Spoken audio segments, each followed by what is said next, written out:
தூய்மை பணியாளர்கள் விஷயத்தில் நான் ஏற்கனவே சொன்னது சில பேர் தவறாக புரிந்து கொண்டு விமர்சிக்கிறார்கள். அரசாணை 152 பிறப்பிக்கப்பட்ட நாளில் இருந்து அதை திரும்ப பெற வேண்டும், தனியார் மயம் செய்யக்கூடாது, அவர்களை NULM ஸ்கீம் என்கிற அடிப்படையிலேயே பணியாற்றுவதற்கு அனுமதிக்க வேண்டும் என்கிற கோரிக்கையை நாங்கள் வலியுறுத்தி பல போராட்டங்களை நடத்தியிருக்கிறோம்.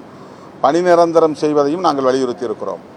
ஆனால் அந்த தொழில் ஒரு குறிப்பிட்ட சமூகத்தினருக்கானது என்கிற வகையிலே நிரந்தரப்படுத்திவிடக்கூடாது என்று தொலைநோக்கு பார்வையோடு சுட்டிக்காட்டியிருக்கிறோம்.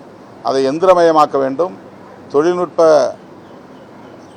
தொழில்நுட்ப வளர்ச்சியை பயன்படுத்தி யாரும் அந்த தொழில்நுட்பத்தை கற்றுக்கொள்கிற யாரும் அந்த பணியை செய்யலாம் என்கிற ஒரு சூழலை உருவாக்க வேண்டும். அதை நோக்கி அரசு இயங்க வேண்டும் என்பதை சுட்டிக்காட்டினோம். பணி நிரந்தரம் செய்வது ஒரு கோரிக்கை, அதிலே எங்களுக்கு எந்த மாற்று கருத்தும் இல்லை. ஆனால் ஒரு குறிப்பிட்ட சமூகத்தினருக்கான தொழிலாகவே அது நிரந்தரப்படுத்தப்பட்டு விடக்கூடாது, அதை எந்திரமயப்படுத்த வேண்டும். இது தொலைநோக்கு பார்வையோடு அணுகப்பட வேண்டிய ஒன்று.